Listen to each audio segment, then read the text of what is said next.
ये क्या अनर्थ हो गया? अब हम क्या उत्तर देंगे उत्तरा को? उत्तरा,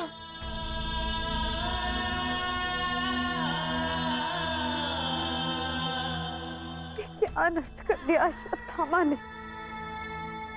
एक ब्राह्मण होने के पश्चात प्रतिशोध की अग्नि में वो इतना अंधा हो गया।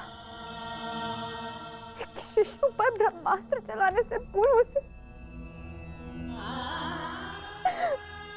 तनिक भी दया नहीं आई।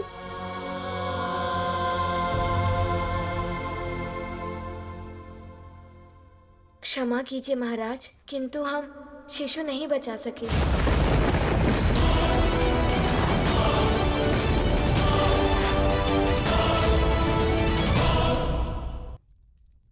ये सब मेरे कर्मों का फल है। हे नारायण, उस बालक की सहायता करिए। इसमें उस बालक का कोई दोष नहीं है।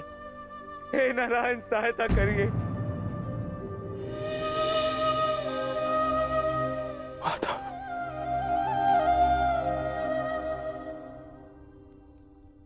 माधव, कुछ कीजिए माधव, कुछ कीजिए। मैं आपसे विनती करता हूं, हमारे वंश के अंतिम बीज की रक्षा कीजिए, अन्यथा हमारा वंश समाप्त हो जाएगा।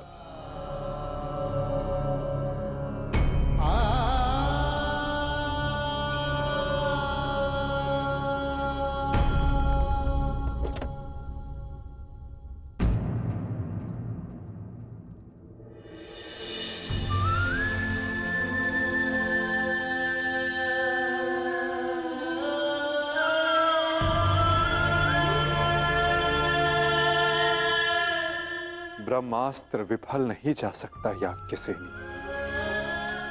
ब्रह्मास्त्र का संधान हुआ है तो उसका परिणाम निकलना भी निश्चित है।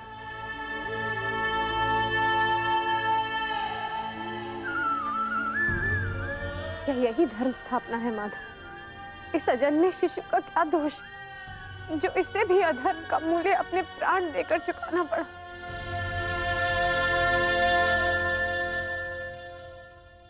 एक पापी के पाप का फल निरीह उत्तरा क्यों भुगतेगी?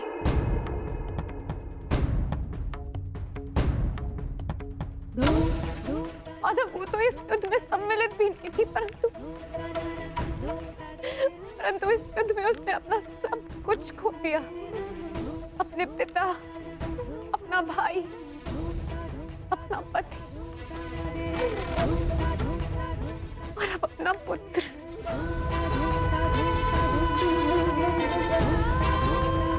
ये कैसी धर्म स्थापना है माधव?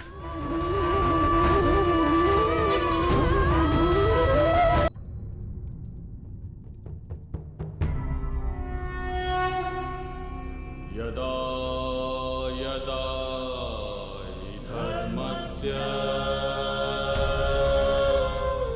ग्लानिर्भवति। यदि मैंने अपने माता पिता का आजीवन सम्मान किया, यदि मैंने अपने गुरु की गुरु दक्षिण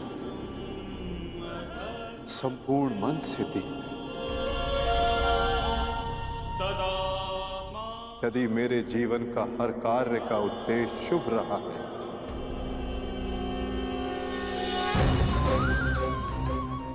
यदि मैंने धर्म स्थापना के लिए संपूर्ण प्रयास किया है,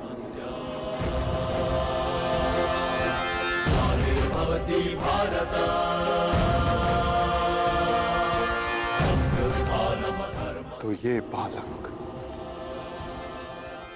अभी और इसी क्षण श्वास ले।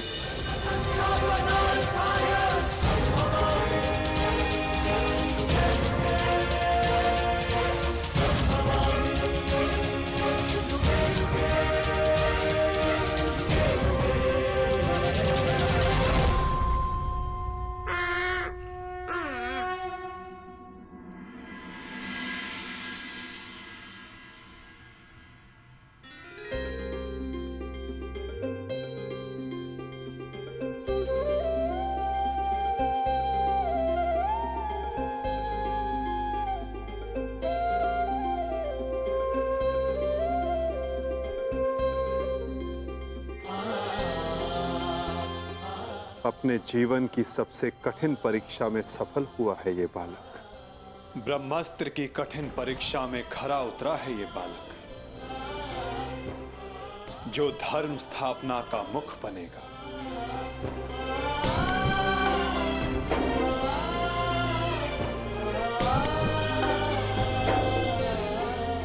परीक्षित।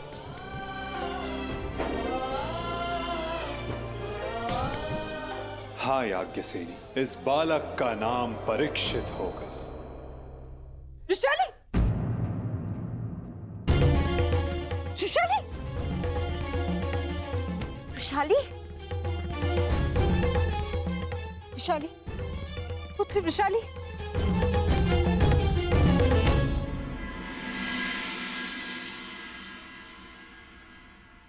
बधाई हो सम्राट।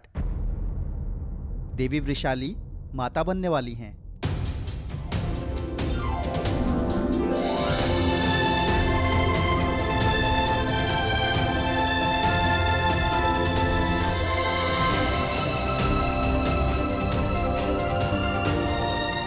प्रभु को कोटि कोटि धन्यवाद। आज एक दिन में दो शुभ समाचार मिले। अब परिवर्तन के दो सूर्य चमकेंगे हस्तिनापुर।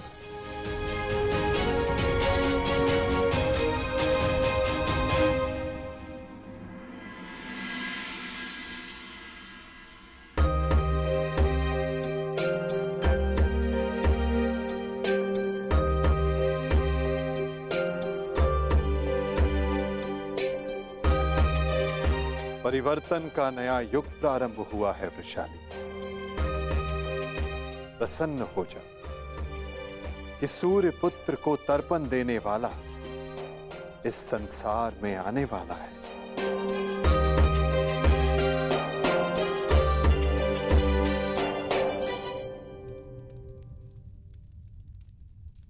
अब आप सब मुझे आज्ञा दीजिए।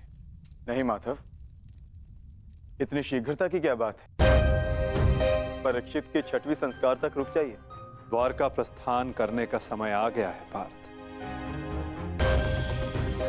क्या हुआ माधव, सब ठीक तो है ना? नए परिवर्तन का प्रारंभ हुआ है पार्थ, और परिवर्तन और नाश दोनों एक दूसरे से जुड़े होते हैं, और किसी के अंत का प्रारंभ होना अभी शेष है।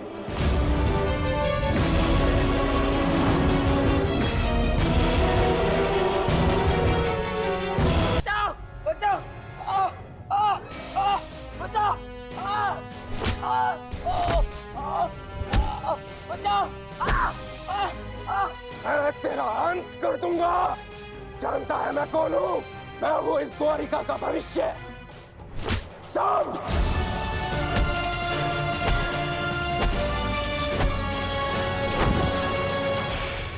ये क्या दशा बना रखी है सांब?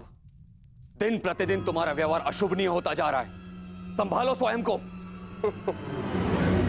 ताऊ श्री, मुझे समझाने से पूर्व अपने छलिया भ्राता को समझाइए, जिसने बिना अस्त्र शस्त्र उठाए मेरे ससुर के कुल का नाश कर दिया। क्या वो शोभनीय था? अपने पिता के लिए ऐसा भाव पाप है। पाप तो आपके भ्राता ने किया है, मैं तो केवल मदिरा पान कर रहा हूं। संभालो अपने आप को। एक योद्धा को यह सब शोभा नहीं देता। कैसा योद्धा ताजश्री, जिसके हाथ से तलवार छीन ली गई हो, जो अपने मित्र विश्वसेन की सहायता करने का वचन पूरा ना कर सका हो, उस मनुष्य को अब योद्धा कहते हैं। जब युद्ध करने का समय था तो युद्ध नहीं करने दिया। अब इस अपमान को गले से निकलने के लिए इस मदिरा के अतिरिक्त मेरे पास और कोई सहारा नहीं है। मुझे विश्वास नहीं होता कि तुम कृष्ण पुत्र हो। नहीं हूं मैं, नहीं उस छलिया का पुत्र। वो केवल मेरे लिए एक छलिया है, केवल एक छलिया। सांब!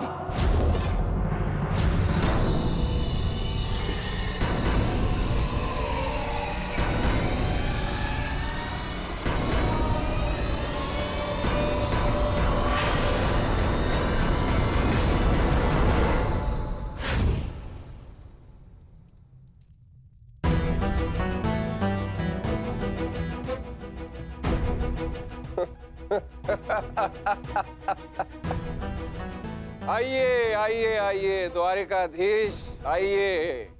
स्वागत है आपका, स्वागत है। लौट आए आप। करा इस आर्यव्रत के सभी महारथियों का अंत। कराए धर्म स्थापना के नाम पर अपना पलड़ा भारी। अब अरे अच्छी, आप देख क्या रहे? स्वागत नहीं करेंगे इनका? इतना महान कार्य पूर्ण करने के पश्चात आज लौटे हैं। आज तो राजभवन में उत्सव होना चाहिए। पांचाल, काशी, मगध, छेदी, सभी महाजनपदों के महान शासकों का अंत करवा डाला, सिर्फ धर्म स्थापना के नाम पर। अब क्या बचा पूरे भारतवर्ष में?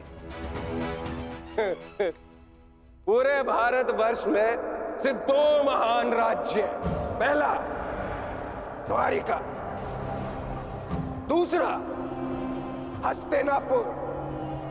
और हस्तिनापुर का महान शासक धर्मराज युधिष्ठिर पहले से ही अपने चारों भाइयों के साथ इनके तलवे चाटता है।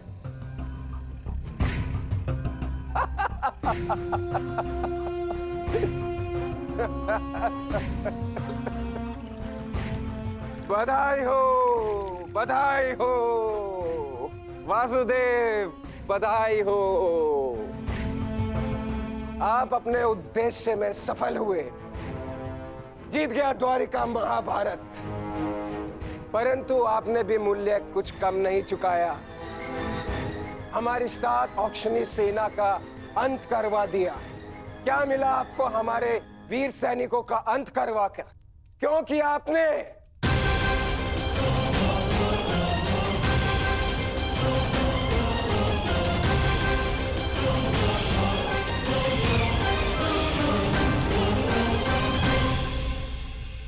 उन सैनिकों ने केवल अपने कर्तव्य का पालन किया था सांब।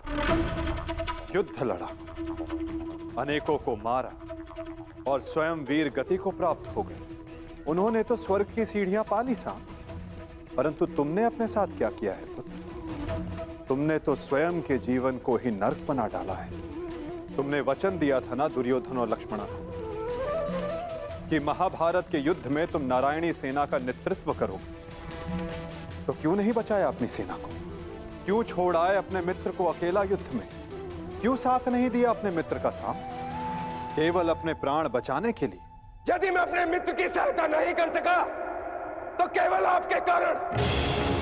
आपने रोका था मुझे। मैंने तुम्हें रोका नहीं था साम, केवल विकल्प दिए थे। विकल्प? विकल्प यार में आपने मुझे भयभीत किया था। भयभीत नहीं किया था साम, मैंने केवल तुम्हें यदुवंशी के नियम स्मरण करवाए थे कि यदि नारायणी सेना परास्त होती तो उसके साथ नारायणी सेना का सेनापति अपनी उपाधि खो देता है। विकल्प मैंने अर्जुन और दुर्योधन को भी दिए थे। दुर्योधन ने युद्ध करना चुना और अर्जुन ने धर्म स्थापना। और तुमने युद्ध में भाग ना लेना चुना सांब।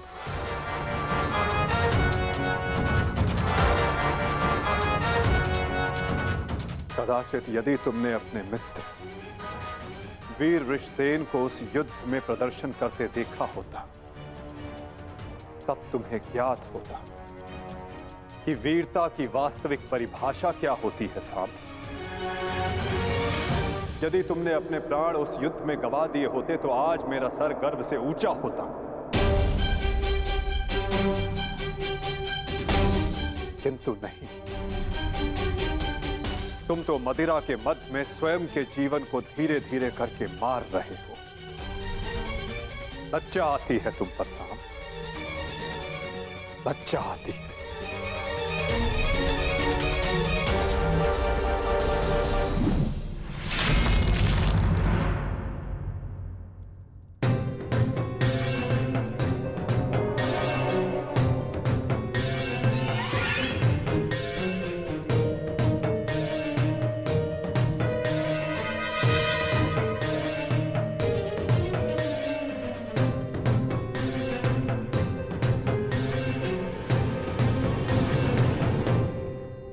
प्रणिपात पिताश्री।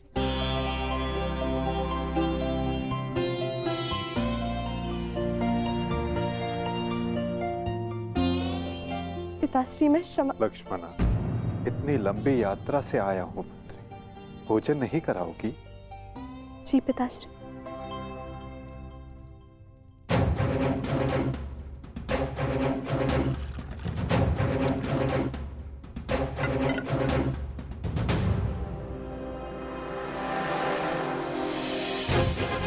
तुमने वचन दिया था ना दुर्योधन और लक्ष्मणा को कि महाभारत के युद्ध में तुम नारायणी सेना का नेतृत्व करो।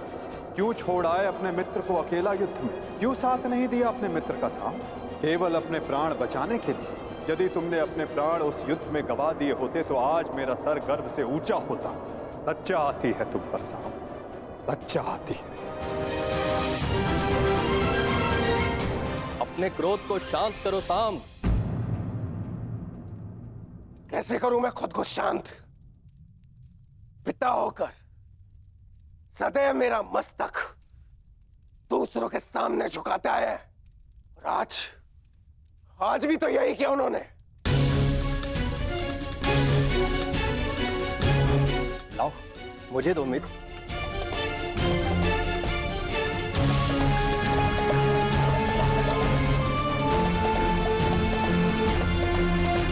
लो, पियो।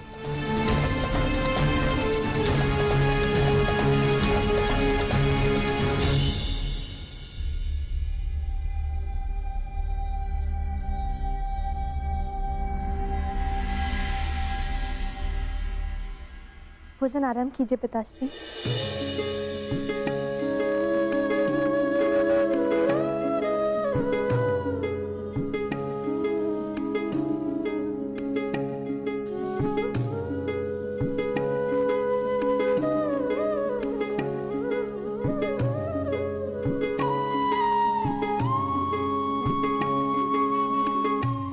पिताश्री, क्या आप मुझे मेरे पिता के विषय में कुछ बता सकते हैं?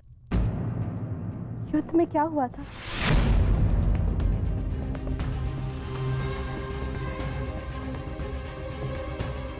निसंदेह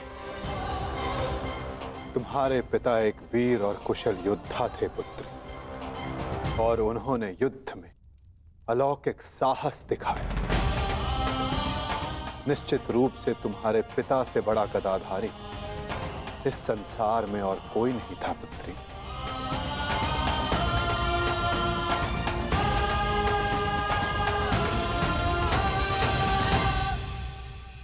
यदि ये सत्य है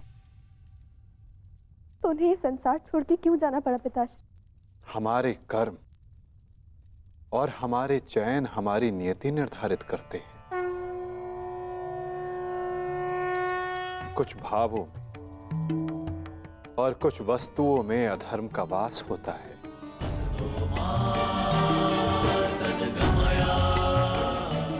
जैसे कि जुआ और मदिरा, ये व्यसन पहले लुभाते हैं और बाद में हमारे ही नाश का कारण बन जाते हैं पुत्री।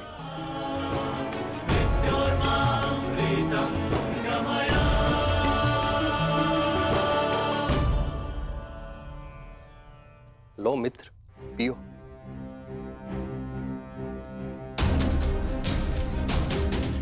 मैं जानता हूं कि तुम बहुत दुखी हो, किंतु चिंता मत करो, तुम्हारे मनोरंजन का प्रबंध कर दिया है मैंने।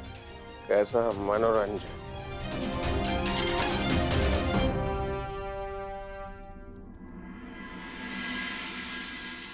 लक्ष्मणा, सदैव स्मरण रखना पुत्री, जब जब मनुष्य पर मद और जुए का प्रभाव बढ़ेगा तब तब वो अपने पग अपने पतन की ओर बढ़ाएगा। संभल कर मित्र, आज का विनोद तुम्हारे मन की सारी कड़वाहट बाहर कर ले जाएगा। एक मद्दांध व्यक्ति सबसे पहले अपने बड़ों का आदर करना भूलता है, उनका अपमान करता है, उनका उपहास बनाता है, और उसके पश्चात वहीं से उसका अंत प्रारंभ हो जाता है।